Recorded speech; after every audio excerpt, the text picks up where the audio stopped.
우리가 젊었을 때는 가족이 언제나 곁에 있을 거라는 강한 믿음이 있습니다. 자녀나 형제자매, 심지어 배우자까지도 우리가 나이 들었을 때 늘 가까이에서 기꺼이 손을 내밀어 줄 거라고 생각하면 마음이 편안해지죠. 하지만 그게 사실이 아니라면 어떨까요? 만약 인생이 예상치 못한 방향으로 흘러가 어느 날 문득 홀로 서 있는 자신을 발견하게 된다면요. 사실 인생은 우리가 상상한 대로 흘러가지 않습니다. 최근에 읽은 한 보고서에 따르면 영국에서는 300만 명이 넘는 노인이 완전히 혼자 살고 있다고 합니다. 이는 전체 노인 인구의 거의 30%에 달하는 수치이며 해마다 증가하고 있습니다. 통계적으로 볼 때 당신이나 저 혹은 우리가 사랑하는 누군가가 노년에 혼자 살게 될 가능성이 꽤 높다는 뜻입니다. 제 개인적인 이야기를 하나 해드릴게요. 제 이모 마거릿은 올해 92살입니다. 15년도 더 전에 남편 찰스를 떠나보내고 그 이후로 계속 독립적으로 생활하고 계십니다. 자녀가 둘 있지만 각자 다른 지역에 흩어져 자신의 삶과 직장 그리고 가정을 꾸리느라 바쁘죠. 마거릿 이모는 누구에게도 의존하지 않는 삶을 스스로 만들어 오셨습니다. 그런 이모를 보며 저는 중요한 사실 한 가지를 깨달았습니다. 우리의 노년이 행복하고 평화롭고 충만하기를 원한다면 그저 다른 사람들이 항상 곁에 있어 주기를 바랄 수만은 없다는 것을요. 우리는 오늘부터 의도적으로 제대로 준비해야 합니다. 40대나 50대에는 영원히 기댈 수 있는 지원 시스템이 있을 거라고 가정하기 쉽습니다. 아이들이 챙겨주겠지. 형제들이 근처에 있을 거야. 혹은 아내와 나는 언제나 함께일 거야. 라고 생각하죠. 하지만 생각해 보세요. 아이들은 떠나갑니다. 그들은 종종 수백 킬로미터, 심지어 다른 나라에 자신만의 가정을 꾸립니다. 배우자는 가슴 아프게도 먼저 세상을 떠날 수 있습니다. 형제자매에게도 각자의 어려움이 있습니다. 친구들은 흩어지죠. 60대, 70대, 그리고 그 이상이 되면 가족이라는 존재가 당연한 것이 아님을 더욱 분명히 깨닫게 됩니다. 만약 그들이 곁에 있다면 정말 멋진 일이죠. 하지만 그렇지 않더라도 당신은 괜찮아야만 합니다. 어떤 상황에서도 풍요롭고 독립적이며 즐거운 삶을 만들어야 합니다. 그래서 저는 6가지 기둥 운영 체제, 줄여서 6POS라고 부르는 것을 개발했습니다. 이것은 다른 누구에게도 의존하지 않고 제 삶을 강하고 의미 있게 유지해주는 토대입니다. 저는 이 시스템을 50대 초반 이것이 필요하게 될 거라고 생각하기도 훨씬 전에 만들기 시작했습니다. 그리고 이제 60대에 들어선 지금 이것이 제 자신을 위해 했던 최고의 일 중 하나였다고 자신 있게 말할 수 있습니다. 오늘은 이 6가지 기둥에 대해 차근차근 설명해 드리겠습니다. 단순하지만 강력한 원칙들이죠. 이것들이야말로 60세 이후에 당신이 신뢰할 수 있는 진정한 안전망입니다. 다른 누군가가 곁에 있어 주기를 막연히 바라는 것보다 훨씬 더 믿을 수 있는 당신의 진정한 지원 시스템이죠. 그리고 한 가지, 저는 이 기둥들을 아주 특별한 순서로 설명해 드릴 겁니다. 가장 중요한 기둥은 마지막에 말씀드릴 테니 끝까지 함께 해주시기 바랍니다. 그 마지막 기둥이야말로 다른 모든 것을 떠받치는 기반이니까요. 자, 그럼 시작해 보겠습니다. 첫 번째 기둥은 신체적 건강입니다. 당신의 몸이 바로 그 토대죠. 제가 이것부터 시작하는 이유는 솔직히 말해 건강이 없으면 나머지는 아무 의미가 없기 때문입니다. 30대 후반과 40대에 저는 제 몸을 너무 당연하게 여겼습니다. 가공식품을 너무 많이 먹고 너무 많은 밤을 새웠으며 움직임은 부족했죠. 늘 나중에 처리해야지라고 생각했습니다. 글쎄요, 그 나중은 생각보다 훨씬 빨리 찾아옵니다. 몇 년 전 제게 정신이 번쩍 드는 계기가 있었습니다. 담낭 제거 수술을 받아야 했는데 병원에 입원하고 더디게 회복하는 그 모든 경험을 통해 조심하지 않으면 모든 것이 얼마나 연약해질 수 있는지 깨닫게 되었습니다. 단순히 수술 그 자체가 아니었습니다. 힘을 되찾고 체력을 회복하는데 몇 달이 걸렸죠. 그 경험은 저를 겸손하게 만들었습니다. 오늘날 저는 제 목숨이 달린 것처럼 신체 건강을 최우선으로 생각합니다. 실제로 그렇기 때문이죠. 마라톤을 뛰거나 헬스장에서 자신을 혹사시키라는 뜻이 아닙니다. 저에게는 기본에 관한 문제입니다. 저는 일주일에 3번 근력 운동을 합니다. 대단한 건 아니고 그저 근육을 계속 사용하고 몸의 기능을 유지하는 거죠. 매일 최소 7,000보를 걸으려고 노력합니다. 거창한 등산을 계획해서가 아니라 일상생활의 움직임을 녹여내는 것만으로도 충분합니다. 가게까지 걸어가고 계단을 이용하고 저녁 식사 후 동네를 한 바퀴 산책하는 것처럼요. 그리고 영양, 이게 정말 중요합니다. 저는 가공식품 위주의 식단에서 벗어나 과일, 채소, 건강한 지방, 좋은 단백질이 풍부한 식단으로 바꿨습니다. 집착하지는 않지만 늘 마음을 씁니다. 당신이 먹는 것이 당신의 뇌와 몸을 만들기 때문입니다. 목표는 단순히 질병을 피하는 것이 아닙니다. 활력을 유지하는 것이 목표죠. 80세나 90세가 되어서도 여전히 여행하고 도움 없이 걷고 정원을 가꾸고 춤을 출 수 있는 사람이 되어야지, 너무 일찍 망가진 몸에 갇혀 실내에만 머무는 사람이 되어서는 안 됩니다. 만약 지금 이 글을 들으면서 건강을 뒷전으로 미뤄왔다는 것을 알고 있다면 제 말을 들어주세요. 아직 늦지 않았습니다. 작게 시작하세요. 하루에 10분씩 걸으세요. 건강하지 않은 식사 한 끼를 영양가 있는 음식으로 바꿔보세요. 거기서부터 쌓아나가면 됩니다. 당신의 미래는 지금 당신의 건강을 진지하게 돌봐달라고 간절히 부탁하고 있습니다. 두 번째 기둥은 정신적 유연성, 즉 열린 마음을 유지하는 것입니다. 자, 이제 두 번째 기둥에 대해 이야기해 봅시다. 이것 역시 매우 중요합니다. 보세요. 나이가 드는 것은 피할 수 없지만 전 사고가 경직되고 편협해지고 시대에 뒤떨어지는 것은 선택의 문제입니다. 저는 좋은 사람들이 나이가 들면서 서서히 자신의 세계를 축소시키는 것을 너무나 많이 봐왔습니다. 그들은 배우기를 멈추고 변화에 저항합니다. 새로운 기술, 새로운 아이디어, 새로운 삶의 방식을 비웃죠. 그리고 자신도 모르는 사이에 아주 작고 외로운 세상 속에 갇히게 됩니다. 저는 제 자신이 그렇게 되기를 원치 않고 여러분도 마찬가지일 거라 생각합니다. 제가 50대에 스스로에게 약속했던 것 중 하나는 정신적으로 유연하게 지내는 것이었습니다. 매달 새로운 것을 배우고 아무리 작은 것이라도 새로운 도구를 탐색하는 것이죠. 스마트폰을 더 잘 사용하는 법을 배우거나 영상 편집을 조금 해보거나 심지어 암호화폐에 대해 약간 이해해보는 것까지 포함해서요. 투자를 하고 싶어서가 아니라 그것이 이제 세상의 일부이기 때문입니다. 새로운 개념이나 이해하지 못하는 것을 접했을 때 저는 그것을 무시하지 않습니다. 휴대폰 메모 앱에 적어두고 나중에 찾아봅니다. 호기심을 잃지 않는 거죠. 뇌도 근육과 같아서 쓰지 않으면 퇴화하고 약해집니다. 하지만 계속 배우고 질문하고 실험할 때 당신의 마음은 날카롭고 적응력이 뛰어나며 살아있게 됩니다. 솔직히 인생의 마지막 순간까지 삶에 적극적으로 참여하는 사람으로 기억되고 싶지 않으신가요?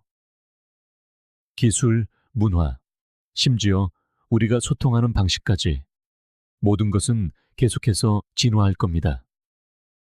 뒤처지지 마세요. 적극적으로 받아들이고 적응하고 열린 마음을 유지하세요. 그것이 당신이 자신에게 줄 수 있는 가장 위대한 선물 중 하나입니다. 이제 세 번째 기둥으로 넘어가겠습니다. 이 기둥은 제 마음과 아주 가까운 주제입니다. 바로 목적과 열정입니다. 솔직히 말해 아침에 침대에서 일어날 이유가 없다면, 여전히 의미 있는 무언가에 기여하고 있다는 느낌이 들지 않는다면 삶은 금세 그 빛을 잃기 시작할 수 있습니다. 저는 그런 경우를 여러 번 봐왔습니다. 사람들은 은퇴를 하죠. 작은 파티를 열고 한두 번 여행을 다녀온 후 침묵이 찾아옵니다. 하루하루가 흐릿해지고 흥분은 사라집니다. 그들은 자신이 보이지 않고 쓸모없으며 인생의 가장 좋은 장은 이미 지나갔다고 느낍니다. 하지만 중요한 것은 그 장들이 아직 쓰이지 않았기 때문에 비어 있다는 사실입니다. 은퇴는 끝이 아닙니다. 새로운 시작일 뿐이죠. 일을 그만둔다고 해서 당신의 중요성이 사라지는 것도 기여가 멈추는 것도 아닙니다. 단지 그 방식이 바뀔 뿐입니다. 그리고 제대로 해낸다면 이 시기는 당신 인생에서 가장 창의적이고 충만한 단계가 될 수 있습니다. 정규직 일을 그만두었을 때 저는 오랫동안 일이 차지했던 공간을 채울 새로운 열정을 찾아야 한다는 것을 알았습니다. 저에게 그것은 창작이었습니다. 글을 더 많이 쓰기 시작했고 늘 궁금했지만 깊이 파고들 시간이 없었던 사진을 탐구했습니다. 결국에는 영상 제작에도 발을 들였고 그것이 바로 오늘 여러분이 보고 계신 이 채널로 이어졌습니다. 물론 원한다면 사업을 시작하거나 위대한 소설을 쓸 수도 있겠지만 꼭 그럴 필요는 없습니다. 열정은 무엇이든 될 수 있습니다.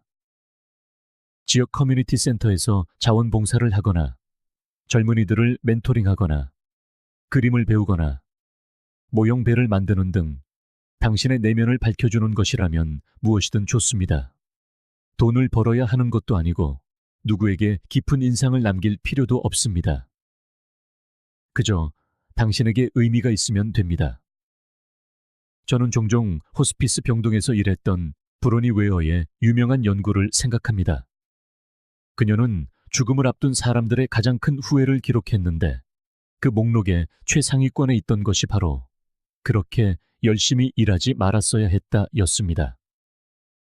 일 자체가 나빴기 때문이 아니라 그 대신 추구할 수 있었던 열정, 관계, 모험을 놓쳤기 때문입니다. 당신은 그렇게 되지 마세요. 아직 즐길 시간이 많이 남았을 때 지금 당신의 열정을 찾으세요. 당신에게는 아직 채워야 할 빈 페이지들이 남아 있습니다. 그리고 저를 믿으세요. 60대, 70대, 심지어 80대에 쓸 수 있는 이야기는 그 이전의 어떤 것보다도 훨씬 더 생생하고 활기찰 수 있습니다. 이는 자연스럽게 네 번째 기둥인 번영과 재정적 안정으로 이어집니다. 번영이라는 단어가 크고 화려하게, 어쩌면 조금 부담스럽게 들릴 수도 있다는 걸 압니다. 하지만 이 맥락에서 번영은 단순히 이것을 의미합니다. 당신이 자신만의 방식대로 살아갈 수 있는 충분한 재정적 자유를 갖는 것, 부자가 되거나 벤틀리를 몰거나 대저택에 사는 것에 관한 이야기가 아닙니다. 청구서 걱정에 밤잠을 설치지 않는 것입니다. 다른 사람에게 의존하지 않고 자신의 필요를 충족하고 관심사를 추구하며 독립성을 유지할 만큼 충분히 가지고 있음을 아는 것입니다. 왜냐하면 현실적으로 재정적 스트레스는 부식성이 강하기 때문입니다. 그것은 당신 삶의 모든 부분에 스며듭니다. 건강, 관계, 마음의 평화에 영향을 미치죠. 그리고 수십 년간의 노고의 결실을 즐겨야 할 노년에 계획을 세우지 않아 덫에 걸린 듯한 느낌을 받는 것은 가장 피하고 싶은 일일 겁니다. 솔직히 말해, 저도 돈 문제에 있어서 항상 옳았던 것은 아닙니다. 30대와 40대에는 그다지 중요하지 않은 것들에 많은 돈을 낭비했죠. 하지만 50대 초반 어느 날 아내 로라와 저는 우리가 원하는 미래의 모습에 대해 길고 솔직한 대화를 나눴습니다. 우리는 필요한 것이 적을수록 더 자유로워질 수 있다는 것을 깨달았죠. 그래서 우리는 몇 가지 의도적인 선택을 했습니다. 아이들이 떠난 후 기쁨보다는 유지보수가 더 많았던 크고 넓은 집을 팔고 규모를 줄였습니다. 운영비가 훨씬 적게 들고 지역사회의 중심에 더 가까운, 더 작고 아늑한 집으로 이사했습니다. 우리는 또한 생활 방식을 단순화하기 시작했습니다. 여행이나 가끔의 멋진 저녁 식사처럼 우리가 사랑하는 것들을 끊지는 않았지만 지출에 대해 훨씬 더 신중해졌습니다. 더 이상 누구와도 경쟁할 필요가 없다는 것을 깨닫는 것이 얼마나 자유로운지 모릅니다. 경쟁하는 것도 아니고 감동을 주려 애쓰는 것도 아닙니다. 그저 분수에 맞게 단순하고 행복하게 사는 것이죠. 그리고 곁다리로 재미삼아 약간의 현금 흐름을 유지하기 위해 저는 수집 가치가 있는 책이나 빈티지 장난감을 사고 파는 일을 시작했습니다. 지역 시장에서 보물을 찾고 이베이에서 희귀한 물건을 되파는 것을 좋아합니다. 때로는 몇 푼의 이익에 그치지만 때로는 작은 횡재를 하기도 합니다. 하지만 돈보다 더 중요한 것은 이 일이 제게 참여감과 창의성을 준다는 것입니다. 물론 저축 계좌에 약간의 여유 자금이 생기는 것도 나쁘지 않죠. 제가 여러분께 꼭 드리고 싶은 중요한 메시지는 이것입니다. 재정적 독립이 반드시 다시는 일하지 않는다는 것을 의미하지는 않습니다. 그것은 당신이 무엇을 할지, 누구를 위해 할지를 스스로 선택할 수 있다는 의미입니다. 여전히 프로젝트를 맡고 싶다면 환상적이죠. 자원봉사를 하고 싶다면 더욱 좋습니다. 하지만 단지 불을 켜두기 위해 어떤 일에 억지로 내몰리지는 않습니다. 당신은 당신의 방식대로 인생을 사는 것입니다. 그리고 그것이 저에게는 번영의 진정한 정의입니다. 자, 이제 5번째 기둥으로 넘어가겠습니다. 종종 간과되지만 진정한 행복을 위해 절대적으로 중요한 기둥입니다. 이 기둥은 영적, 철학적 힘에 관한 것입니다. 걱정 마세요. 제가 영적이라고 해서 꼭 종교를 의미하는 것은 아닙니다. 저는 설교하러 온 것도 아니고 누구에게 무엇을 믿으라고 말하는 것도 아닙니다. 사실 저 자신도 특별히 종교적이지는 않습니다. 하지만 제가 발견했고 다른 많은 분들도 발견하는 것은 나이가 들면서 감정적 평화를 위해 자신보다 더 큰 무언가와 연결되어 있다는 감각을 갖는 것이 필수적이라는 점입니다. 그것은 자연일 수도 있고 우주일 수도 있으며 조용한 개인적 신념일 수도 있습니다. 심지어 고대 사상가들로부터 전해 내려오는 시대를 초월한 지혜일 수도 있죠. 중요한 점은 자신을 더 큰 그림의 일부로 보는 방식을 가질 때 그것이 당신의 삶에 돈이나 성취만으로는 제공할 수 없는 일종의 안정감, 평온함, 그리고 관점을 준다는 것입니다. 제가 이 기둥을 활용하는 가장 좋아하는 방법 중 하나는 간단합니다. 특히 자연 속에서 혼자 오래 걷는 것입니다. 탁 트인 하늘 아래서 나무 사이를 스치는 바람 소리를 듣고 계절의 변화를 알아차리는 것만으로도 당신에게 무언가 변화를 가져옵니다. 그것은 소음을 걷어내고 당신이 얼마나 작은 존재인지, 동시에 주변의 모든 것과 얼마나 연결되어 있는지를 상기시켜 줍니다. 제가 사는 곳 근처에는 작고 조용한 공원이 있습니다. 구불구불한 산책로와 오래된 돌다리가 있는 종종 눈에 띄지 않는 녹지 공간이죠. 저는 종종 커피 한 잔을 들고 휴대폰은 주머니에 넣어둔 채 1시간 정도 그냥 걷습니다. 특별히 무언가를 생각하려 애쓰지 않고 그저 마음이 숨 쉴 수 있도록 내버려 둡니다. 그 산책은 저의 교회가 되고 치료가 되며 명상이 되었습니다. 저에게 또 다른 의미 있는 것은 고전을 읽는 것입니다. 지난 몇 년 동안 저는 노자 마르쿠스 아우렐리우스, 공자와 같은 철학자들의 글에 빠져들었습니다. 거기에는 시대를 초월한 지혜, 즉 어떤 상황에 처하든 회복 탄력성, 겸손, 그리고 좋은 삶을 사는 것에 대한 교훈이 가득합니다. 제가 특히 좋아하는 책 중 하나는 하버드 대학의 마이클 프렛 교수가 쓴 길, The Path 이라는 책입니다. 고대 중국 철학을 현대 생활에 어떻게 적용할 수 있는지에 대한 내용인데 믿을 수 없을 정도로 마음을 안정시켜 줍니다. 그 책은 행복이란 끊임없는 흥분을 쫓는 것이 아니라 작고 의미 있는 습관을 하루하루 쌓아가는 것임을 상기시켜 줍니다. 평범함 속에서 아름다움을 찾고 아무도 알아주지 않을 때도 친절을 베풀며 현재에 충실하는 것에 관한 이야기죠. 이러한 영적 또는 철학적 토대를 다지면 삶이, 나이가 드는 것이 상실이 덜 두려워집니다.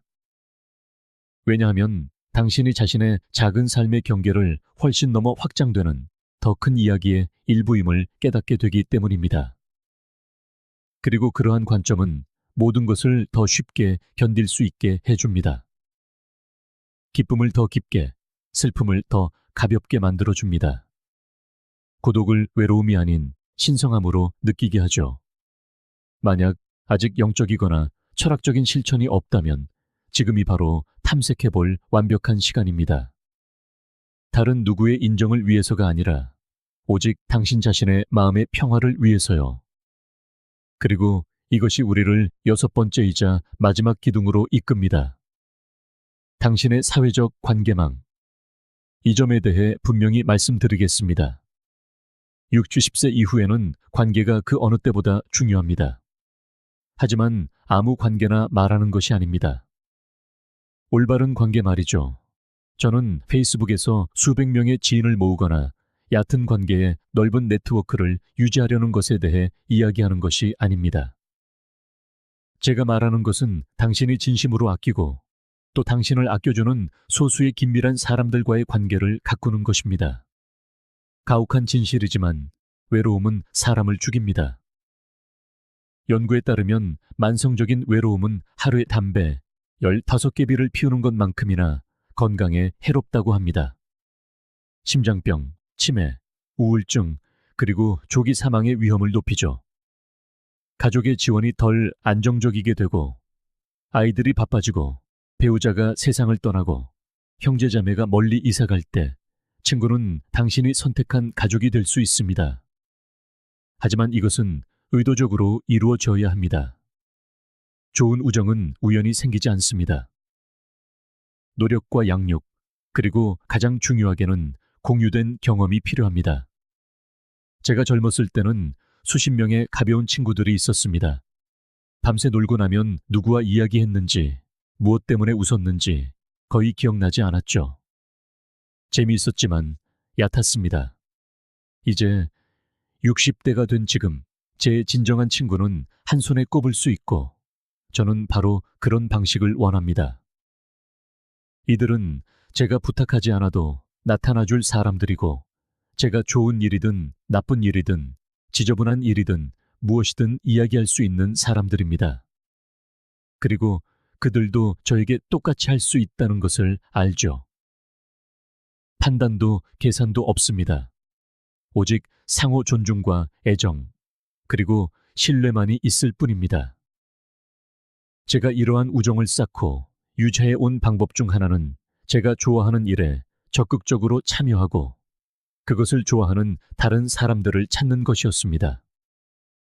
예를 들어 몇 년 전 지역사진 동호회에 가입했습니다. 새로운 친구가 절실히 필요해서가 아니라 열정을 더 깊게 하고 싶었기 때문입니다. 그곳에서 자라난 우정은 자연스럽게 생겨났습니다. 의무가 아닌 공유된 기쁨에 뿌리를 두었죠. 또 다른 예는 이 유튜브 채널을 시작한 것입니다. 콘텐츠를 만들고 비슷한 가치를 공유하는 사람들과 소통하면서 제 삶을 진정으로 풍요롭게 하는 관계들을 쌓았습니다.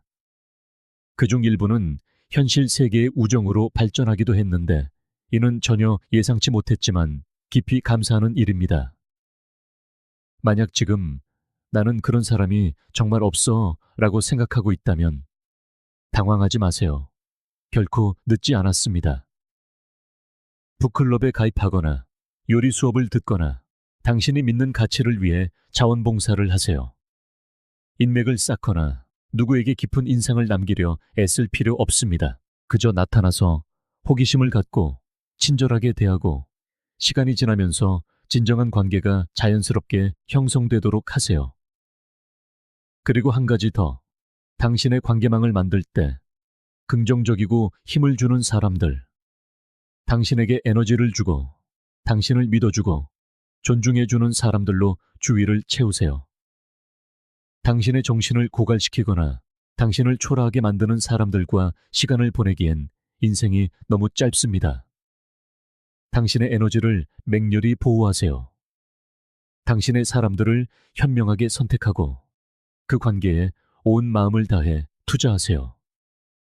결국 당신이 아무리 독립적이고 당신의 기둥들이 아무리 강하더라도 우리 모두는 비록 몇몇 믿을 수 있는 동반자일지라도 함께 길을 걸어갈 누군가가 필요하기 때문입니다.